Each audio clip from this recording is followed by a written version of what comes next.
This is the Horse Radio Network. This is episode 364 of the Stable Scoop Radio Show on the Horse Radio Network. Just Helena and I today. We are brought to you by the generous sponsors of Dr. Rose's and Equiskin.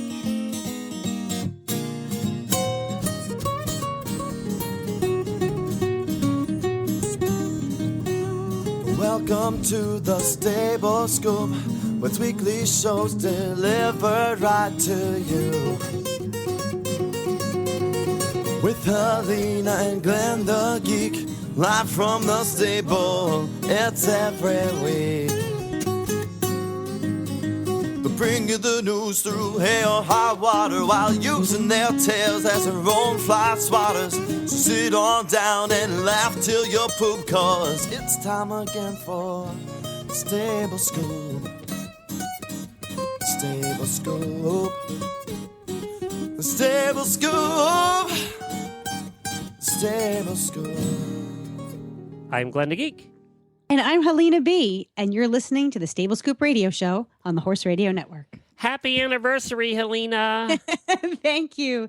Happy anniversary to you, too. Oh, how about this? Oh, happy anniversary, happy anniversary, happy anniversary, happy anniversary. Oh, happy anniversary.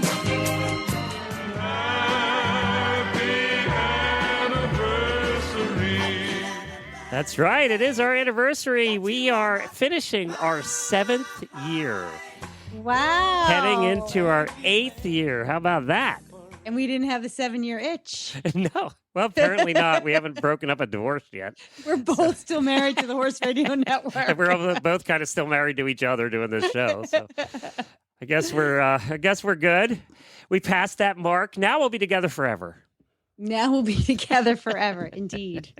We have a lot to talk about, just the two of us today. So if you're looking for a guest and you hate when Helena and I just talk the two of us, then please come back next week, because we have a great show for you next week, too. We'll be at Ada. So we'll be, next week we have a regular show, and then we're at Ada the following week. So we have a fun show for you next week with actual guests. But today, Helena and I just wanted to spend it together with you, our listeners who have made this all possible.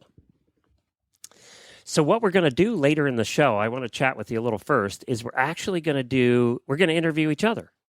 We're going to take 15 minutes each, and both of us hate being interviewed, but we thought that this would be good, that we could just interview each other. I don't know if we ever have done that, actually. So probably the last time we had a guest canceled. Sorry, a little bit of truth there. Yeah.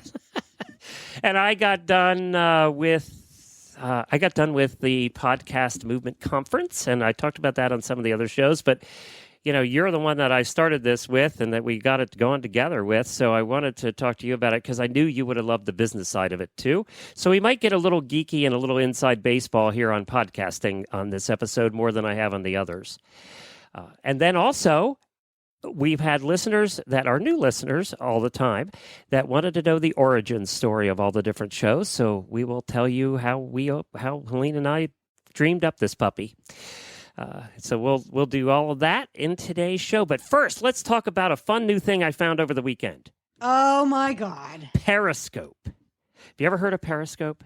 Well, I hadn't up until we briefly discussed it right before we came on the air. Well, every time we go to Ada and we do the special shows about new products coming to the market, and we do the live show, and we record Stable Scoop segments and everything, one of the problems is people always say, I wish you could video it so I could see the products.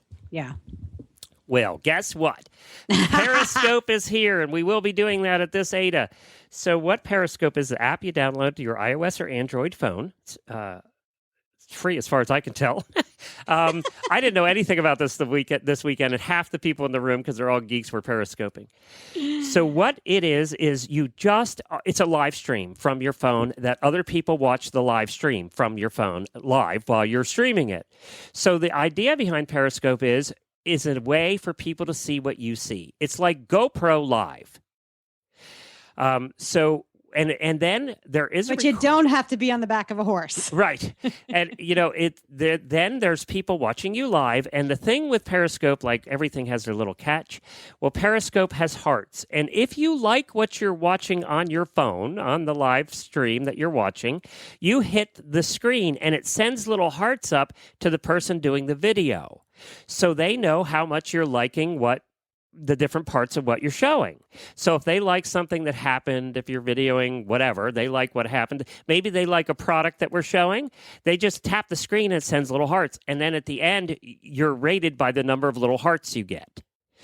So that's how good your video was, is how much people liked it by the many times they tapped the screen. That's how it works. It only saves it for 24 hours, but you can go back into a person's account and check it. You go in and you sign up for people, much like any other social media. You would sign up for our account, which is going to be under Horse Radio, and then anytime we go live, you get a Twitter announcement goes out, or you can have them push an announcement to your phone. So your phone, like when you get a text message or whatever, will tell you that we're going live, and then all they have to do is press a button, and they can watch our live feed. So it's really cool that way. The other thing that you can do as you're watching, you can type a message.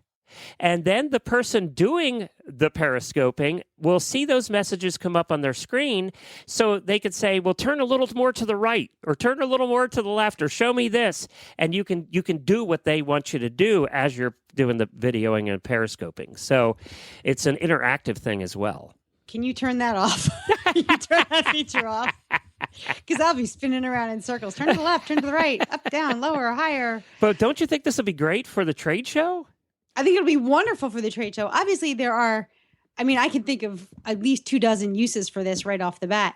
I love the fact that it's interactive. GoPro is more of a broadcast, it's one to many. Well, it's recorded too. Super cool. And it's recorded, which, also has its advantages. But this is really a way to bring other people into your experience. And, like it or not, this is the way our culture is moving. We're sharing everything, Well, I thought for horse people, this is perfect. The sharing revolution. Well, the horse people, anybody, there's so much. It's a really great way to share and to experience the world with people with like-minded people. This is it, everybody. Go download Periscope onto your phone. Just search for Periscope in the App Store. And we're not being sponsored by Periscope, by the way. We just think it's cool. Helene and I, we're just geeks. So download it to your phones, and then I think it's going to be Horse Radio. We haven't signed up for the account yet. I will let you know on Facebook. We'll be posting on all the Facebook pages, so you can follow us at the trade show and see what new exciting products are coming out over the next 6 months. We'll be there next Friday through Monday, and next week, Friday through Monday, and we'll be doing Periscopes at all the different booths where we find cool stuff. So check it out. Periscope is happening on the Horse Radio Network. 7 years, Helena. We've been doing this a long time. Do you realize we are one of the veteran podcasters in the world? I do, now that you were like this super cool geeky podcasting keynote speaker. I actually wasn't. I didn't do. This is the strange thing that happened, and it shows the nature of viral in the world today. I was going to go there kind of under the radar with my Florida podcasting buddies. I've made really good friends with the Florida podcasting group, Chris and Neil and all the gang over at the Florida podcasters, and Katie, who's one of the top female podcasters in the world. And we've just made good friends. I'm so glad I met them. And we went together. We kind of all met up with the other Florida podcasters, and we were hanging out. And I thought, well, I'll kind of fly under the radar, and I just want to learn some things. If you and I both talked about this before, when you go to a conference like this, go and you want to pick out 2 or 3 things that are the hot buttons that you learned. And those are the things that are actionable, that you really want to take action on. Periscope is one of them. Yeah. And if you get one thing, and you've just spent $1,200 to go to a conference, and you get one thing out of it, it can mean tens of thousands of dollars for you down the line. So these conferences, I believe, are still worth it. I had ignored them for years. I hadn't gone. I was my own worst enemy. I hadn't wanted to spend the money. I hadn't wanted to take the time. And going to this conference and spending the money and taking the time was probably the best thing I've done in 7 years. It was well worth it because as much as this is a digital society, there's still nothing like face-to-face. That's why we go to ADA. You know, I just came back from a Chamber of Commerce event here in Rhode Island. And nothing like, I poo-pooed this stuff for a long time. And there is still nothing like face-to-face. It is. It's why you got to get up off your butt, get on a plane, get on a train, get in a car, and go interact with other people. Because whether you're doing business or you're showing or you need to find a trainer or something, nothing beats real life in-person connections. About 70% of our sponsors have come from ADA.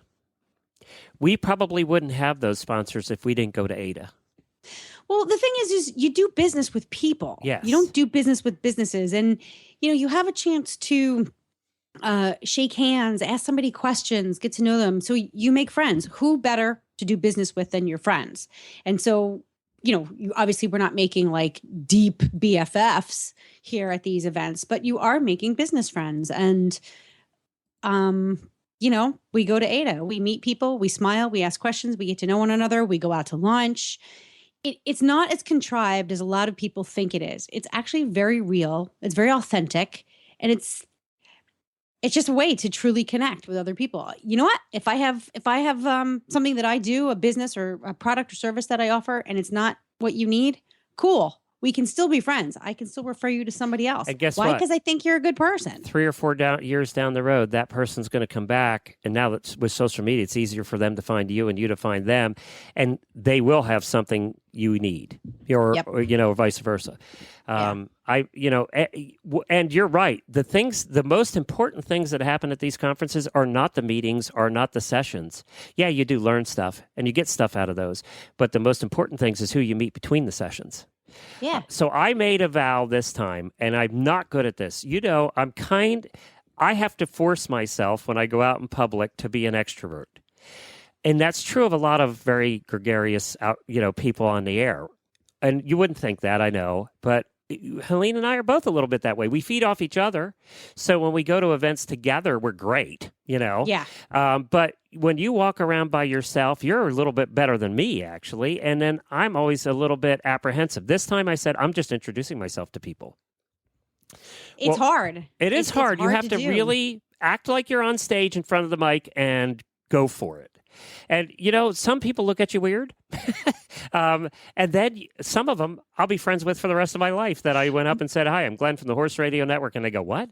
Or what happened the most times when I was introducing myself is, oh, we have horses. I can't tell you how many people I ran into that their wife has a horse, their kids have horses. Everybody loves horses. Everybody has something. Or I horse rode story. once and I fell off and I hate him and I'll not go near him. You hear all those stories, but they come out when you're in a non-horsey environment and you say you're a horse person, right? So what happened was, I had to tell you this because it is a viral thing, and I'm sorry if I told this story on the morning show, but Thursday or Friday was breakout sessions. It was 7 rooms. There were like 1,200 podcasters there. And I was in a room with about 70 or 80 people, and they were giving little mini TED Talks. There were people scheduled to give mini TED Talks all day. My buddy Neil from the Florida Podcasters was hosting. Well, he realized that they were running early. Some of them ended early, so it was coming up to lunchtime, and he still had 20 minutes to kill. And he came back to the back of the room and said, Glenn, can you go up and just do questions and answers? And I said, sure. So I went up and I did questions and answers for almost 40 minutes because they wouldn't stop. And we ended up, I think, getting out of there late. But I can't tell you how many people came up to me over the next 3 days and said, you're the horse guy, aren't you? I need to talk to you. Mm-hmm. All I did was share what we know and be enthusiastic and just tell people honestly, if they said I'm doing a podcast about this, I would tell them, look, it ain't going to work. You need to narrow it down to a smaller niche. You need to do this. You need to do that. I was just very passionate because you know how I am. And I believe in what we do. And the word got out. I had these people who were nominated for awards as the best podcasters in the country coming up to me after the award ceremony, and I'm like, oh, congratulations. And they're going, oh, no, I want to talk to you. And I've had requests now since I got back for about 10 interviews on podcasts. The word got out to the point, you're going to love this. Of course, all the Florida podcasters, we all had each other's phone numbers, and I kept getting texts all day long because I'd be in a session and they'd be in other sessions. There are like 20 breakout rooms. I'd be in other sessions and they would text, "Oh, you were just mentioned on stage again. You were just mentioned." The Horse Radio Network was mentioned by some of the top podcasters in the world, getting millions of downloads about 10 times in different talks around the thing all weekend. And it's because of viral, right? It went viral is what it did. And Well, that was my question to you is what are we doing right? That's a good question. And you know what I think we're doing right? One is we have an avid, interested, loyal fan base. So let's start with the listeners. If that's a question you wanted a long answer to, it is the listeners. It's the listeners that have got us to the point we are now. And I told people all weekend, Helene and I started this. We were 3 months in. We had 12 listeners. Yep. But we did the shows like we had the number we do now, right? Tens of thousands. We did the show like we had tens of thousands. And the other big difference is between the Horse Radio Network and a lot of others of these, and this is because of your background and mine, is we treated it like a business when we started. A lot of these guys, they hope to make money someday, but they're playing with it. They're not treating it like a business. They're just kind of goofing around. They don't do all the work. They don't really prepare. They just don't do everything it takes to make it into a business. And I think that was another big mistake I saw people making. Plus, they didn't narrow their niche down far enough. Yeah. There's a ton of people out there wanting to be life coaches and wanting to help people with their lives, but it's too general. Where are you ever going to find somebody to support you in that? And how are you going to build your audience? And my advice to everybody was take it down to a niche. When we went into this, and I say we, meaning you and I and all the other hosts, when we went into this, we said we're going to be the best in the horse world in online radio. And we've achieved that because we've worked hard and we've treated it like a business, and we treat our listeners and our guests and our sponsors with respect. And, oh, by the way, no, we are in the top 0.1% of companies out there as far as sponsors are concerned. We're not making a fortune. You and I both made a lot more money, but we're happy with what we're doing, and we're happy doing what we're doing. We make a little bit of money, enough to, get by, and that other part will come down the line. We hope. Well, and when you think about it, Helena, we started this when no horse people had smartphones at all. There were no smartphones, especially with horse people, right? No, because we were late to the game. and then the only way people could listen was on their computer.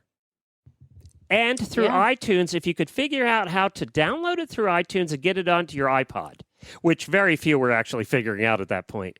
So we were so early. We started 8 years ago, and podcasting started 9.5, 10 years ago. The only ones were doing it when we were doing it was the tech companies. Well, when I was I worked for an investor relations company in Boston, and we bought a small little company from Atlanta. They were maybe 6 employees, and they were webcasting. It was called webcasting. That was before podcasting. You're right. I forgot about that. That was because there were no pods. There were no That's iPods. Right. There were MP3 players were just starting to be, mass produced. And the purpose was to broadcast the annual meetings for publicly traded companies. So you got all these companies, right? They're public. They trade on the stock exchanges. Well, part of the requirements for these companies was something that the SEC came up with was called full disclosure. So everything that a publicly traded company did under the hood needed to be transparent to their investors, to the world at large. And the method that we decided to do that with, or to fulfill that requirement with, was called webcasting. And there's this tiny little company in Atlanta who did it. And of course, that became, it went from web to pod to then live streaming. So even that little tiny piece of technology has evolved. So there's always this thing called early adopters in technology. There's early adopters. There are people who take the risk and buy the device or the technology and use it. And then you think of the bell curve, right? Then you have everybody else who jumps on board. This is what we call going viral. The early adopters buy the technology, they use it, they love it, they start talking about it. Then their mother uses it, their teacher uses it. And before you know it, 80% of the world is using it. And then slowly, that the technology starts to peak, and then you've got the late adopters who are at the backside of the bell curve. Now, horse people used to be at the other side of the bell curve. We were always 2 years behind. We were always 2 years behind. Now, I think we're square at the top of the bell curve, and we're looking. We've got our sights on the early adopter land. We're starting to, because we're out there with the GoPros. Obviously, skiers and skateboarders and those guys are a little bit more ahead of the curve. But, horse sports are hip now because extreme sports are hip. And don't ask me why, but horses somehow, to some people, are considered Because we get hurt just as much as they do. That's more. More. Yeah, exactly. Certain of us do. So, and we're obviously people who participate in horse sports. We've got a great feeder program with Pony Club and riding lessons and young riders. So these are the kids they're saying they're the early adopters in other parts of the world. They're bringing whatever new technology is coming to the marketplace into the horse world. So I think there's a lot of cool things on the horizon for horse people, young and old, when it comes to technology and helping our lives get better. I mean, I always say this, horse people love, their favorite two words are cheap and easy because nothing about horses is cheap or easy. Or easy, exactly. So if there's something out there that can help bring cheap and easy into our lives, we're all about it. So, Periscope and podcasting. Well, podcasting, especially seeing you talked about the bell curve. Well, you talked about the bell curve. We're at the top of that curve now. Podcasting is just now, after you and I have been doing this, and with the Horse Radio Network for 4,200 episodes we've done. By the way, that puts us as best we could figure with some of the old timers there and some of the network guys there, we're probably in the top 3 of all podcasting networks in the world. Not horses, wow. All verticals, because we've put out 4,200 episodes without missing, by the way, ever a week. And then we also have interviewed over 6,000 guests. I mean, the numbers are staggering when you take a look at it. We have 27, we have, what was it? I counted because we have the 8 hosts for the special shows on Horses in the Morning, that do the once-a-month episodes. And we have all of the hosts for the other shows. It's 20 hosts. So we kind of figured out that we're probably number 3 in all of the world in as far as podcast networks. And we're just horses. I mean, we're just talking horses. I mean, when you think about that, it just goes to show you that the niches are where podcasting is going to be. And for those people who really treat it like a business, the other reason that we succeeded is we treated it like a business and we never missed episodes. How many times have you and I said, how are we going to get this done for next week? How are we going to get this done? But we always figured out a way to do it because we knew how important that was. Even if it was a best of episode, an episode went out because it's important that we have an obligation to our listeners. They're counting on us to be there in their ears. And we take that very seriously, more seriously than you would ever think. I've had a lot of late nights because of that. Because we do take it seriously. But we're at the top of that bell curve. You know what's really changed it? Where podcasting now is becoming mainstream. I mean, right now, we're at the cusp where it's finally hitting the top and going to take off. And it is taking off, according to the iTunes numbers, is NPR. NPR is the one that really has made podcasting mainstream because they put all their shows out as podcasts. The Serial podcast, which was that podcast about the crime that NPR produced so successfully and had millions of downloads. NPR is the thing that really is now starting to bring podcasting mainstream. And thank God. I love them. Yeah. Thank you, NPR. Thank you. They spent the money. NPR. We'll benefit from it. We're total geeks. And it started with the NPR. I started listening to NPR after September 11th. Is that kind of sad? That's kind of sad. You never listened before that? I hadn't either. Nope. You know what? Why we started listening to NPR, and I think this is true of most people, is Car Talk. Oh, yeah. Car Talk was the reason that we started listening to NPR. And I could take or leave the other shows, but we had to hear Car Talk every week. Yeah. Click and clack. Click and Clack. I miss those guys. They're know. still on, but it's recorded because one of them died. So I know. but they're still on. I mean, they're still out there doing putting up the reruns, and they sound just like new. So you can listen to them all over again. They did it for 20 years. They're funny no matter what they're funny no matter how or where you listen to them. What's your favorite part of doing the shows? Talking to you. Well, thank you. I wasn't asking for that, but I love our guests. And we've had so many different kinds of guests on. That's one neat thing about Stable Scoop, I think, is the variety.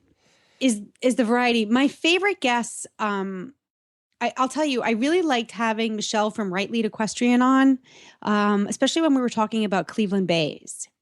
She was just on last week, too, wasn't she, the week I was out? Yep, Yeah. she was. We talked about, well, that's what brought her to the front of my mind. I forgot how wonderful she is to talk with. And there's a thing about most of the guests that we have, obviously they're horse people, so they're enthusiastic about what they do. So the conversations we have with them tend to be very real. I have very little patience as I get older to have shallow chit chat. Even with somebody who loves what they do, sometimes it's difficult to break through the mask that they wear, when they're talking about what they do, their job or something. But I find that the guests we have on Stable Scoop are very authentic and the conversations go to a very real place, which for me is personally gratifying. Well, I think, too, though, you have to give yourself some credit at that. I think that we're pretty good at getting them to that place. Everybody's nervous when they do a radio show. Most people are nervous. I'm always surprised at the big names that we get on that say they're nervous. But, I know. And they're just talking to us. So it's like... I know, and we're just like blah blah blah blah. Blah. We're our But I silly, think goofy that selves. relaxes them right away. I think that's true of all of our shows, not just ours, but all of our shows. The hosts are really good at getting them relaxed and getting them actually getting beyond the marketing. One of the reasons we don't have top name clinicians on a lot is you can't get them off the marketing. So, and we want to have real. I love your using the term real conversations. We want to have real conversations with people. And we want to feel like we're getting in their head and their heart, and we're getting the real person instead of I got to say this because that's what my publicist said to say. Yeah.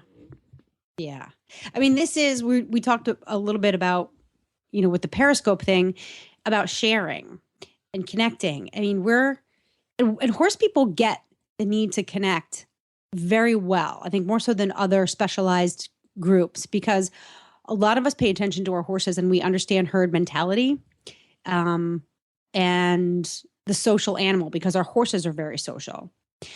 Social meaning they interact in groups. They Right. need a group in order to live and survive.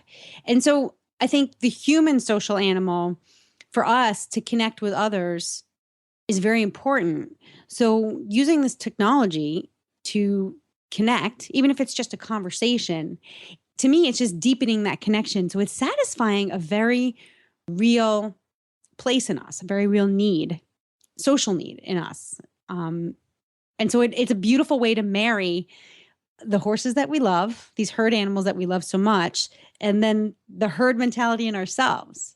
So the connection to me is, this is why we started the Horse Radio Network.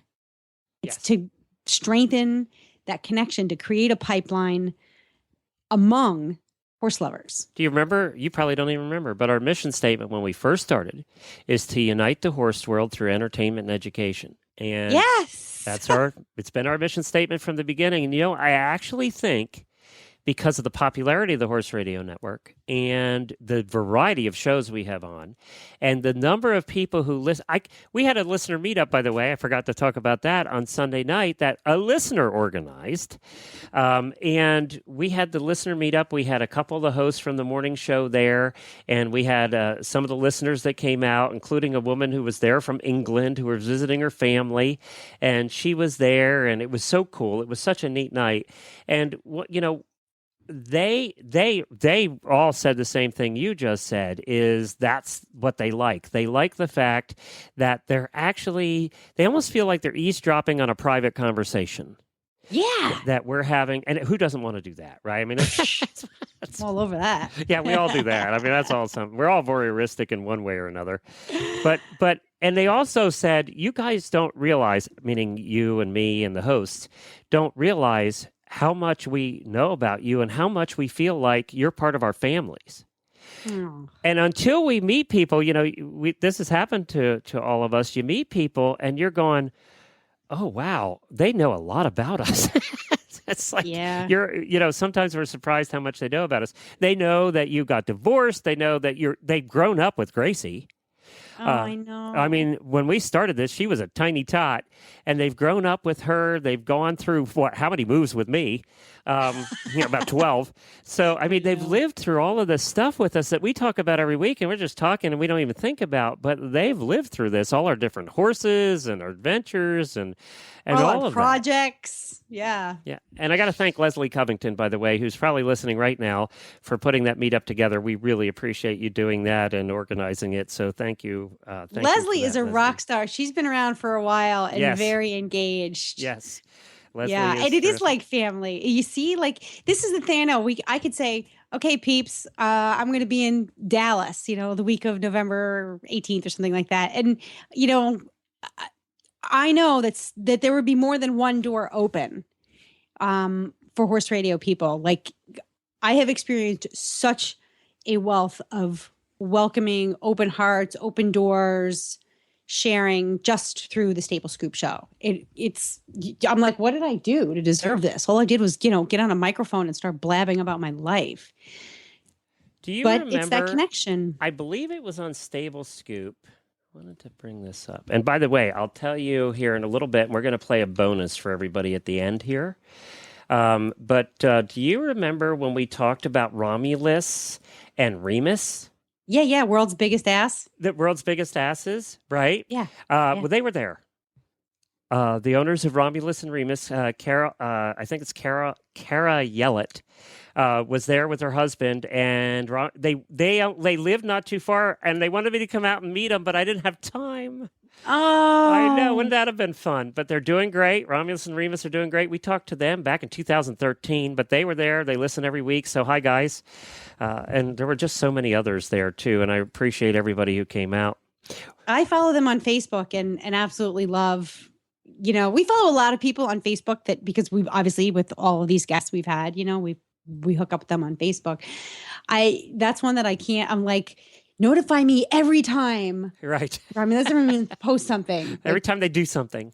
Don't let me miss any of their posts. Well, they one of the things that came up in the listener get together the other night was a favorite episode, and a couple of them had a favorite episode of ours. And it was, and this is what I'm going to replay at the end of the show, so you have to hang around for when Helene and I are finally done chit-chatting. Oh, boy. We're going to play. Do you know which one it is? Do you know which one you think it is? Oh, my God, yes. Is it the one that Kat was on with us? Yes. That's the one. We're going to play Nude Dining for you. For everybody that missed Nude Dining, you have to hang around to the end of the show because this is the one that everybody mentions. It's the most popular thing. We had Kat, our good friend from Eat Your Tart Out, came on, and she found this news article about nude dining, and it turned into an embarrassing time for me, but fun for everybody else. So it was. We'll just leave. I hit the mute button like at least 13 times in that episode. I was secretly dying in my studio here. We have a great relationship with our sponsors too, and that was another thing that came out over the weekend. Is it was very interesting listening to some of the top podcasters who are always usually the ones doing the meetings, right? Talking about their sponsors, and it didn't sound like. They're big companies that they have as sponsors, and it's just not a very personal relationship. We have a very personal relationship with our sponsors. One of our first sponsors was Uncle Jimmy. And one of the reasons he became one of our first sponsors is we'd go out to dinner with him at Ada, and it was always this mega hassle and adventure all at the same time. Going out to dinner with Uncle Jimmy. Oh, my God. I know. We squeezed ourselves. We had like a whole bunch of people in that. I remember one year we were in this tiny little room in a restaurant, and there were like 40 of us. And It's like Uncle Jimmy's a big, loud guy.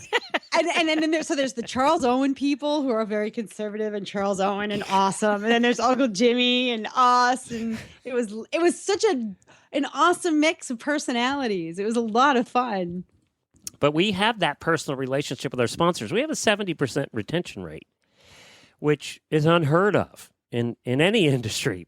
And I think it's because we do have that personal relationship. Karen from Kentucky Performance Products, she comes down here to Florida and visits us once a year. When she's down here, she'll come over. I gave her a carriage ride last time we were out. My pony didn't kill her. So that's the reason I think she renewed, is my pony didn't kill her. That's a good way of keeping sponsors. Yeah, keep them alive. But yeah, we want to keep the sponsors alive. But I think that's the other thing too. We take that very seriously, but they become our friends, and because we're in the horse world, and that's what happens. And I think that's part of what's made this work too, is the friendships we developed with our listeners and our sponsors and our guests over the years. It's a lot of fun, and we're not even going to get to interviewing each other, are we? We're just talking. No, away. I want to interview. I want to interview you. I want you to interview me. Should we Okay. go back and forth, or should we do like Helena's interview and then Glenn's interview? Let's do it. Helena's and Glenn's. Do you want to start? Helena's then Glenn's? Yes. Okay. So I'll start interviewing you. Okay. Which makes her very uncomfortable, people, and I love that. So let's start with a very personal question. Okay. Okay. What was you're still going through a period of time when you're a single mom, and you're a single horse mom. You have a lovely child, which you're very lucky, by the way, Yes. who is a good kid. And, it's made your life a little easier than a lot of your friends' kids, I'm sure. Mm-hmm. But what's been the toughest is trying to, with the horses and being a mom. And I hate to go serious on you here, but I'm curious the answer because I've not asked you that question. The toughest is keeping the faith in my own strength to keep this place going.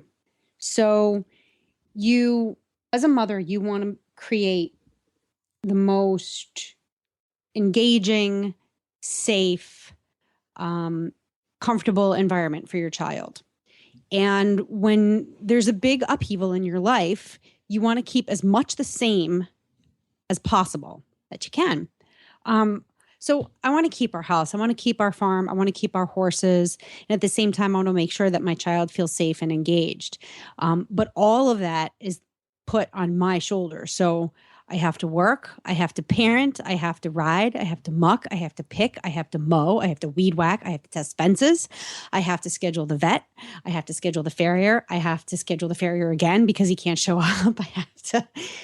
And then, every day you do that 10 times a day. So you wake up in the morning and some days you have a lot of energy and you can do all that. You're like, I'm a horse girl. I can do that. And then some days it's 4:00 and you still haven't picked the field and you still haven't mucked and you forgot to call the farrier. And what am I going to have for dinner? What am I going to cook? You lose that energy. And it can crush you. So at 4:00 on a given day, I can just sort of be sitting in my chair like I'm paralyzed. I can't do the next thing on my list of things to do. In fact, I can't do the next 12 things on my list of things to do. How the heck am I going to afford this place? How am I going to find the energy to keep it going? And if I can't, what am I going to do next? And how am I going to make that okay for me and my kid and my horse and my cats? So I think just surviving the daily roller coaster ride of having the faith, losing the faith, having the faith, losing the faith is probably the most difficult. I have to. I'm going to tell. Well, no, this isn't a secret. I mean, everybody on that was regular listener knows you had somewhat of a tough divorce here a little while ago, and I got to give Helena props because there were some days she showed up. She really wanted to be here with our listeners because there were some days for a lot of weeks there that you were in a very tough place. And mentally, physically, everything, just we're in a tough place. And you showed up here to be with them and you hit it so well that it's just testament to you and your fortitude and your strength and the Italianness of you coming out because you hit it so well. People have no clue how tough it was for you. And Mm-mm. you were here every week. You were there for your child. And I just give you props for that. Thank you. Yeah, a lot goes on behind the scenes that we know nothing about. And some of us, I'm in marketing and PR. I do a really good job of making everything look just fine and dandy on the outside. There are times, however, I've learned the greatest lesson that I think I've come away with, though, from that excruciatingly painful time. And it was more like 2 years than a couple of weeks. Yeah, it's true. There were a couple of It was. weeks I where was trying to be nice, okay? yeah. What I came away with is that it's okay to be vulnerable. It's okay to say, this is ugly, this is bad, this is painful. And that that's tough with your heritage. And I'm not Well, throwing everybody you in a say lump, the but that's word- true. You say the word tough, and it's true. There is far more strength in allowing yourself to be vulnerable than there is to keeping a stiff upper lip. Everybody says, oh, you're a tough girl, and that's a good thing. We value strength and toughness, but I will tell you, it takes a much stronger heart to allow yourself to be vulnerable and weak and say, this is ugly and this is wrong and I need help. Asking for help is really what strong people do. Greatest lesson, and one I could never see coming 4 years ago. So if you're out there and you're listening and something totally crappy is happening to you, you don't have to do it alone. You don't have to do it alone. There are so many people who will support you. And the other thing I learned, and this came to me from another horse mom who has not been divorced, whose life has not been turned upside down in the same way mine was. She said, you will be surprised and shocked at who's in your corner and who isn't. So when the people you expect to be on your side and there for you are not, don't be surprised. She said, I've had a lot of friends who've gone through divorces. And the one thing that keeps showing up is that there is their shock over who's been there to support them and who's turned their back on them. And that tiny piece of advice I held on to. You don't know what little things you're going to stick in your back pocket to be used later. That was one of them. And if I could share something really important with other people, is don't be surprised at who's in your corner and who's not. Take who's ever there. Take who's over there, and don't let yourself hold on to the pain of those who are not there.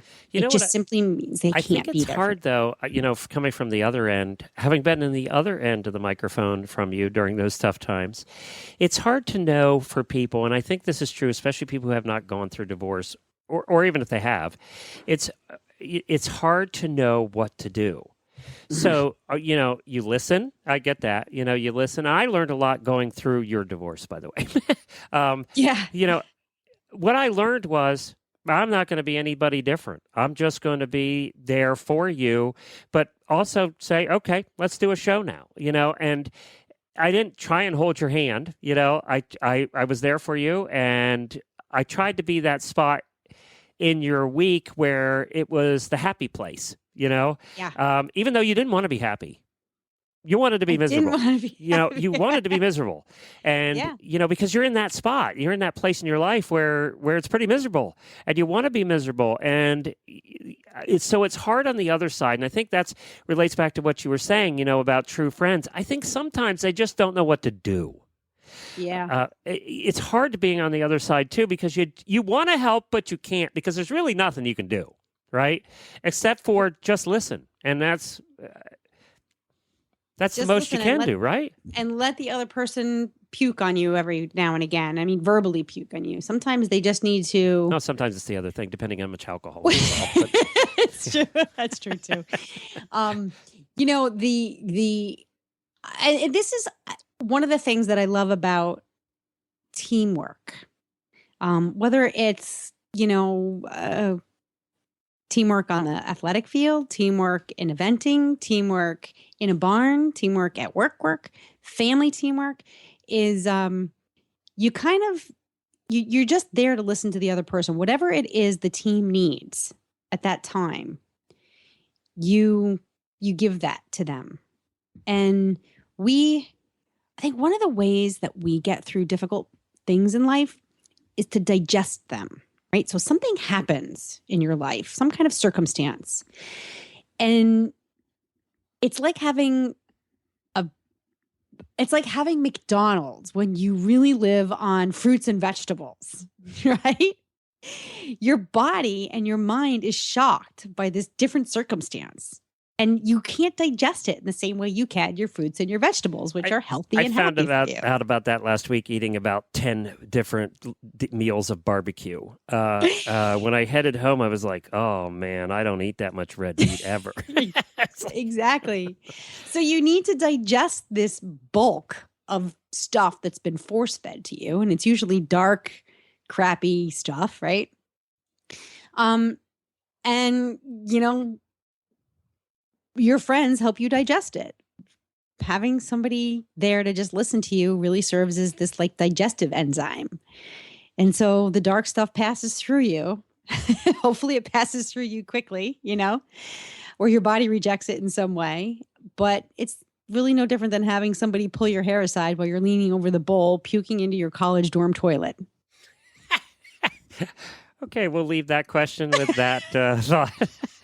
But now, sorry, most of us have been there. Let's fast forward a little bit, though, and it's a picture I saw today, and it's no secret here either that you have a wonderful boyfriend now. His name is Buck, and you guys posted a picture today that was absolutely fabulous and just described the two of you to a T.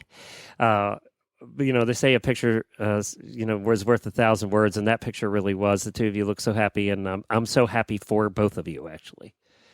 Thank you. That is part of the coming out the other side.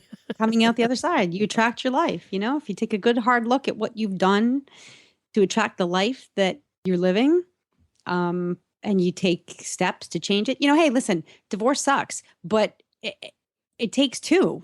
It definitely takes two. I went to work on my part. What did I learn from this painful experience? And how can I make my life better for it? That effort that I put in has attracted a much happier, healthier life. And that photograph reflects the hard work that I put into myself. Guess what's going to be our show note picture this week? So if you want to see that photograph, it'll be in our show notes this week. Buck's a great guy. Is he coming along next week at Ada? He will be there, as will Yay. Grace. Oh, yay. We love having Gracie loves Ada. She gets to go shopping all day and be a model, and she loves Ada. She does. She's very well received by our friends at Ada. She got to ride the big mechanical horse that time. Oh, remember? That's right. Yes. She got to do a lot of fun She gets a lot of freebies and samples and all right, stuff. you get one question of me, and then our show's over already. I know. Sorry. See, I can go on and on. One question of you. If you could go back. All right, here. Let's since we're talking about relationships and anniversaries, how has your relationship with your wife, Jennifer, impacted the success of the Horse Radio Network? Well, how has your relationship? That's easy. That it wouldn't be here without her. We were at a point where, 3 or 4 years ago, I worked for my brother. And I was hired by him as a contractor in the cable. He had a subcontracting for the cable industry, for cable TV. And he hired me to help him sell his company. So I knew that was going to be a finite thing, right? It lasted about 2 years. And we got it to the point where he sold and closed. But he said to me about 6 months into that, he said, you're going to need something to do after, and you're bored doing these kind of jobs. You need something creative. That's how the Horse Radio Network came to be. He said, there's this guy named Leo Laporte. He's doing a podcast. It's, I don't know what it is. Just go listen to it. So I went and listened to it. And he said, I'm sure you can figure out how to do it. Well, we couldn't really figure out how to do it back then because there was no manual for podcasting. But we did figure out how to do it. And that's how I met, or I knew Helena from before and knew I liked hanging out with her and she would be a fun co-host. So we started doing this, having no idea what we were doing. And we did pretty well from the beginning, even though we didn't know what we were doing. But then about 3-4 years in, I needed help. And I was either going to have to hire somebody or Jennifer was going to have to come to work. We had worked together before. Not all couples can work together. We had worked together before, and sometimes it went well and sometimes it did not. I overstepped my bounds. She overstepped hers. We let emotions get in the way. So we sat down and I said, look, and her job was about to end in Lexington. It was during the recession. They were laying a bunch of people off. We knew her job was going to come to an end too. And she was going to have to go out and get another job. And I said, well, instead of me hiring somebody, why don't you come to work with me? And we had a frank talk about how that was going to go and how not to make the same mistakes that we made before. So Good for you. I think you mature. One of the things we said is when evening comes and we're hanging out together, we don't talk shop. That's harder than it sounds because we both live this every day. We both live the Horse Radio Network every day, all day. So when you come home, what do you usually talk about with your spouse? You tell your spouse what you did all day, right? And who you met and everything. Well, we decided that that's something that we shouldn't do because we're with it all day together. So that was actually difficult to do in the beginning, and we still catch ourselves doing it a little bit. But we'll have Horse Radio Network free days where we're not allowed to talk about it at all. And then sometimes we're at lunch, and you have to be really comfortable with silence because that is our day every day, right? It's kind of sad, actually. But that's how we've come to a compromise in keeping personal separated. And when you work at home, it's even worse because it's always there. You know that. Your work is always staring at you from that computer, no matter where the computer is in the house. You know that's work. Yep. I used to play a lot of video games. I don't play video games anymore at all because after all day of being in my office, I don't want to come back in my office and play a video game on my computer. Because I don't want to see my computer anymore. We like TV. We watch TV in the evenings together. That's kind of our special time. Yep. And, we hang out together. We do our horses together. We ride together. We're together all the time. But I think what's really made it work is we really like each other. We respect each other's opinions. I cross the line sometimes, and she tells me. She corrects that in no uncertain terms. But she's very nice about it. But I get the hint. And I'm probably the most violator of that. Jennifer is the most honest, and I'm not telling Helena anything she doesn't know here. Jennifer is the most honest, patient person in the world. You will never get a lie out of Jennifer. She is the most honest, patient person there is, and she's tolerant, and you worked for her. I assume that she was that way as a boss, too, but... She is, she's exactly that way as a boss. Tolerant, honest, patient, and passionate, enthusiastic and passionate. Jennifer has a very soft, calm side to her. Thank God, or the walls would be breaking in this house. She has what I call a campfire inside her. See, I have the hot, blazing bonfire. Yes. Jennifer has a campfire, the kind of fire that warms you, that you want to toast marshmallows around. Exactly. If anybody tried to toast marshmallows over you and I, they'd burn them. I mean, there'd be nothing left. It'd be a crisp. The stick would be gone. So we need a permit from the fire department exactly. for our fires. Right? You can make s'mores with Jennifer. Exactly. I think I think this has helped us grow together as a couple, actually. And we're very proud of what we've built because we're proud of building something that helps people. I can't tell you how many emails we get. And we've gotten a lot recently, haven't we? We just got an email last week and I wish I could find it. I'd like to read it to you because you'll end up in tears. Let me see if I can find this because I really want to read this to you. And it was addressed to Jennifer at Horse Tip Daily, actually. It was an email for her from a listener. And here, let me see. Hold on. Bear with me. Okay. This is from Sonia. Hello, Horse Tip Daily, and all the podcasts, basically. Thank you for your fabulous podcasts. Listening to them is helping me grieve for the loss of my 35-year-old Welsh Mountain Cob, Murdoch, who passed away on Thursday. I am 1 year young, or Murdoch is 1 year younger than myself, and we have grown up together from a small child and a colt. It has been extremely painful for me as I'm currently living in London. However, Murdoch was living with my parents at home in Australia. Being so far away from him, not being able to be with him in his final moments or to get one last hug from him has me torn apart. I'm crying here. Listening to your podcast is really helping me grieve. Thank you, Sonia. That's why we do this.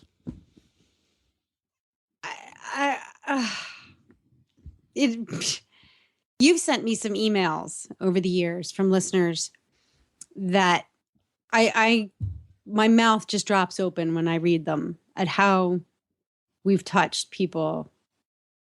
And all we're like doing that. is being funny and having cool guests and enjoying talking to each other. But I know, but we're willing to share our silliness and our sadness and our goodness, and there's a lot of support in that. well, Sonia, we are giving you one big hug.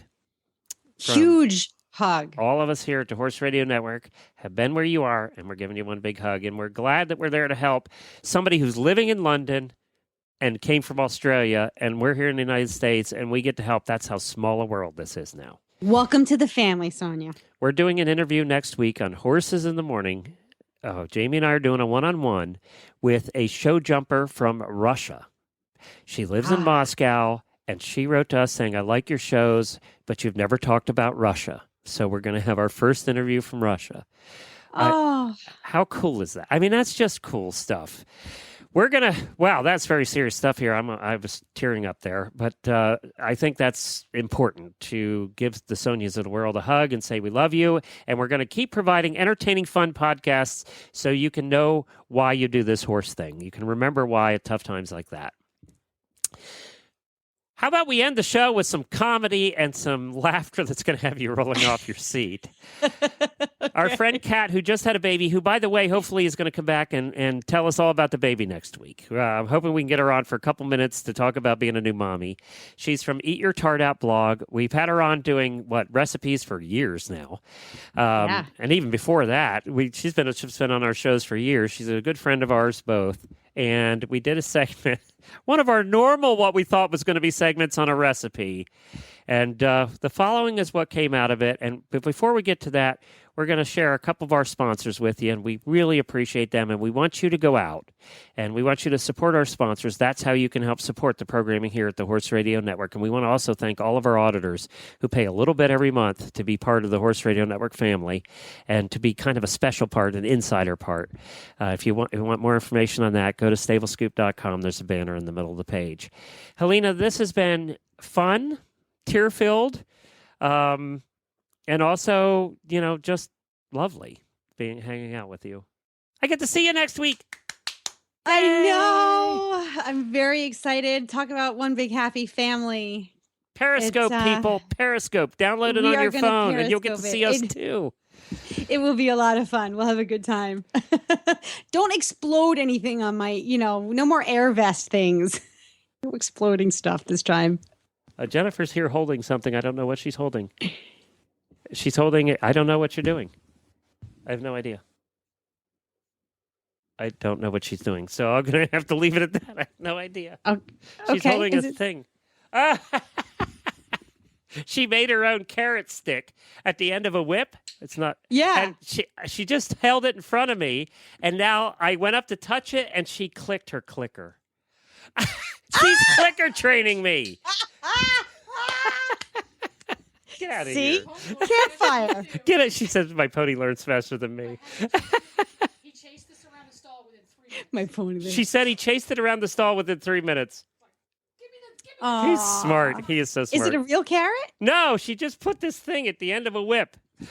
It's a sponge. She put a sponge at the end of the whip. It doesn't have to be a carrot. You don't have to spend money on a carrot. All right, everybody. Thank you so much. Take a listen. We'll be back next week with another great show for you. And then we're off to Ada, and we're going to just have a lot of fun bringing you new products for the next 6 months. Thank you for being with us for 7 years. Let's hope for another 7. Thank you, my friend. Thank you, my friend. And until we meet again, happy scooping. Our favorite foodie is on with us today, Kat Nielsen. Kat, am I saying this right? It's Nielsen, right? It is right, yes. You know, I always mess up your last name. You can't get any more easy American than Nielsen. I mess it up. It's okay. It's funny because it's all, I thought getting this new last name would make my change a lot easier, and it gets misspelled all the time now, same as my last one, and can't get pronounced right. So I'm still... Oh, this isn't nothing like your last one. The grass is always greener on the other side. Which none of us could say. Right. Okay. So anyway, to our listeners, we have Kat Nielsen on. She is from Eat Your Tart Out, which if you have not been there, you have to go to eatyourtartout.com. She's got the most amazing recipes, insights, photographs for foodies ever in the history of everness. Welcome back, Kat. Well, gosh, you always beef me up like this, and I don't know what else to do but smile and say thank you very much. What, the history of everness? That's no pressure. Kat had something else. I'm not sure. What did you had something else you wanted to talk about? So we're totally falling off the bandwagon at this point. So we're going from chocolate to more chocolate, and now we're going to the 9 rules for naked dining, because that goes along with chocolate. As long as chocolate is served for dessert, I'll do it. Or nothing. Yeah, Go ahead. We can take this so far, and let's try and keep it classy here. But I came across this article this morning, and I was laughing about it because 9 rules for naked dining. Okay, your interest is piqued. You're kind of like, what is this all about? And apparently, this is an etiquette guide to nude resorts. Now, I don't know how often any of your listeners are going to be going to nude resorts, but just in case they find themselves there, this is the opportunity to learn how to correctly behave. I have a confession. What? I've been to a nudist resort before Really? for a week. Are we For a allowed to week. talk about this on the air? For a weekend, I was at a nudist resort. Before whole Jennifer, weekend? this is pre-Jennifer. Jennifer knows about this, so I'm not going to get in too much trouble. Yes, I had a previous fiance when I was in my young 20s who went to nudist Whoa, resorts. whoa. You were engaged before Jennifer? Yes, I was. Yes, thank God that didn't work out. So she, her family did as well. So she had been gone a long time. So I actually went with her one weekend to a nudist resort in the Poconos of Pennsylvania. And we stayed the weekend. They had little cabins and stuff you could rent. And then they had camping and they had all the Naked amenities. camping? Are you kidding me? No, a lot of people camped, and then they have pool, and by the way, it isn't a cliche. Volleyball is very popular. They had a volleyball tournament against another nudist camp that I weekend. need to go now. I need to go. She brought it up, wasn't me. I did. It is. So anyway, what I would say about nudist camps is this was a very family place, and nothing was like no sex in public, none of that stuff. It was a very family place, and a lot of kids there, adults. That would be more tolerable than the volleyball, I thought. Grandparents, the whole works. And one of the things I would say is everybody expects to go there and be aroused, right? You can't be. You just aren't, because most people are not attractive naked. 80% of the population is. Oh, they had another thing that weekend too: hot air balloon rides. They had people from the local hot air balloon clubs bring their hot air balloons in, and they do the rides where you get to go up and down. And I was chatting with one of them. He said it's their favorite activity of the year. Come to the news camp and do the hot air balloon rides. I don't know what to say about any of this. I really don't. Helena, You brought it up. It wasn't me. I was talking about eating at a dinner table naked at a resort, and we're just going off on this tangent. And Okay, go ahead. I'll chime in about what I found out about all your things here. Go ahead. I don't know why this is so funny. It just is. But the first number 1 rule of etiquette is towel on. Naked butts at the table are a big no-no. So apparently this rule is telling you that you need to bring towels with you if you're going to be sitting in a public place. Actually, yes, it's required there. They tell you when you check in, you must have your towel and you must carry it with you at all times. You actually carry your towel all the time. And any place you sit, you must put your towel down. Thank you, towel gods. Okay. Kat is regretting ever bringing this up. I kind of am, but it is funny. I mean, where else can you talk about something like this? Then on our show, Exactly. yes. I apologize to all the listeners. If you'd like to turn it off now, please feel free. Come back next week. Well, we Go just ahead. want to make sure that they're prepared in case they ever find themselves at a nude resort. Nudist resort. That's correct. This is a public service. Right. We're helping everybody out. All right.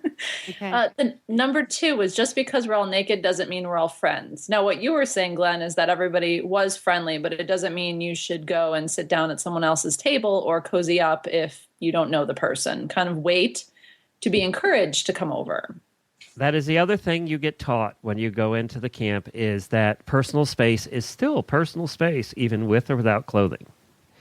Yes, you are warned of that. And they will kick your butt out. Literally. Yes, literally.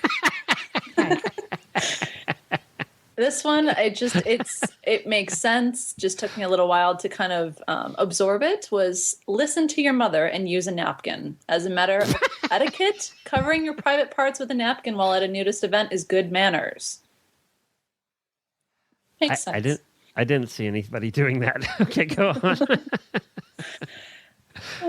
Next one was some don't like it hot. Most nudist resorts will hold traditional barbecues, and first timers need to be careful around the weenie roast.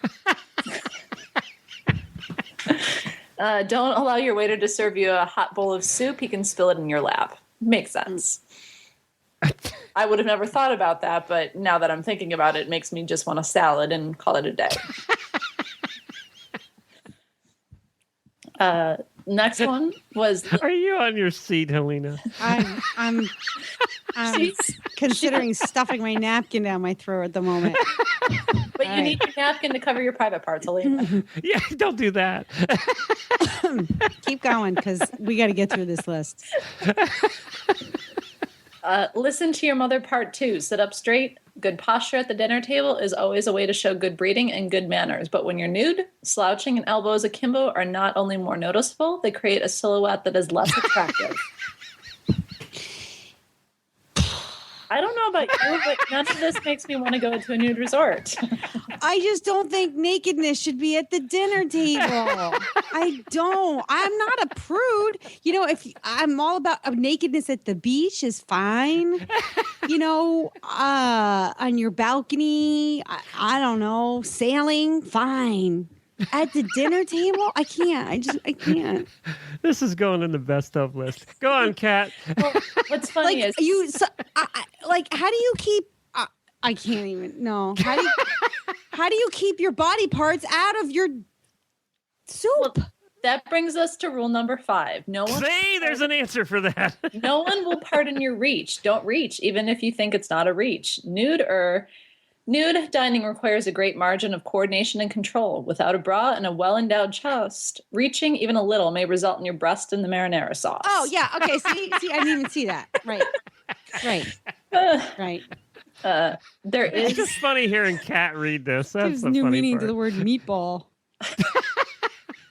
All right, keep going. We're almost over. It's almost there. There is such a thing as too casual. Casual dining doesn't mean you can put your ankle across your knee or feet up on the coffee table. Reconsider the view others will have while eating. God, Thank okay, you. that one's kind of gross. Go on. We don't need to talk about that one. Eyes up here, buddy. I'd say the most important table etiquette is for nudists is for no staring. Makes sense. Next one is food porn is okay. Real porn, no way.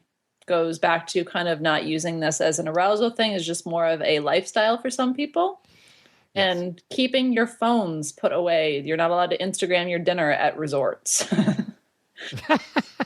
Where do you carry it? Go on, next. Chill out. If you're nervous about dining in the buff, don't be. The resort owners said that usually being naked and concerns about it will go away after about 15 minutes. And okay, now that is true. Literally, you forget people are naked after a while. Oh, you did it? Like you actually did it? I can't. What? See, I know. No, you do forget. After you're there for 15 minutes, you kind of, because everybody is. Now, what you find yourself looking at, this is very interesting. In the one evening at the sort of nightclub they had there, they had a lingerie party. That was much more provocative than ever seeing a whole bunch of naked people walking around. And you'd find yourself looking at people who had clothes on. It's true. I'm just telling the truth. Because your eyes here. need a rest from that horror of all. It just Ask me if I ever went back a second time. no. I'm sure you didn't. I'm sure I you didn't, actually. And it's not. Again, it's not that I understand the concept. I get it. I don't have body image issues at all. I'm all about this like free to be you and me type of thing. It's just I don't understand the purpose. I don't understand the the philosophical purpose behind it. We wear clothing. I can't even go there. This just opens up a whole entire another show. Do you really want to revisit this a second time, Helena? No, I don't. I don't care. You know what? I really don't care. They let them eat naked. See, Kat is not having problems with this. I can see Kat at a nudist camp. No, I really don't think I could. Okay. What was funny enough is, so my mom and I went to Martha's Vineyard on a vacation. We were down by the beach taking pictures and all this, and I started to say, I'm going to go take a walk, not realizing that that part of the beach was actually for nudists. So I'm there with my mother. Talk about awkward. I think I stumbled upon that same beach. Yeah, they don't tell you about it. They don't have signs saying beware. So you kind of stumble upon it, and it's a little disconcerting. After a while, you're comfortable, but they basically had like shades up and stuff for their privacy, which I can totally understand. But it's not something I don't especially want to eat naked either. I have a really hard time with that. That just doesn't sound appealing to me. But again, at least sunbathing and beach travel, that kind of thing is definitely. I feel that it seems like a place where if you're gonna do it would be logical to do it. Yes, to be naked and comfortable and right. All those good things. But at the dinner table. All right, whatever. Cool. Yeah, nobody knows what to say. How do we close this up? I'm not really sure. Glenn made us do it. Just in case you guys are wondering. I didn't even bring this up. This was not me, people. You can write your emails to Kat at nudistdining.com. No, it is not that. Kat, what's the website again? I'm sure people are going to want to go see the article now. Bon Appetit has it. Of all the places and all the people to talk about it, Bon Appetit, the very wonderful magazine that I love to read. Stuffy food magazine. It had this. That's funny. Yeah. I'll send you the link so you can go ahead and post it. Okay. Thank you, Kat. You're welcome. Thank you, guys. EatYourTardOut.com and go search for Eat Your Tard Out on Facebook. It's been fun. Oh, my God.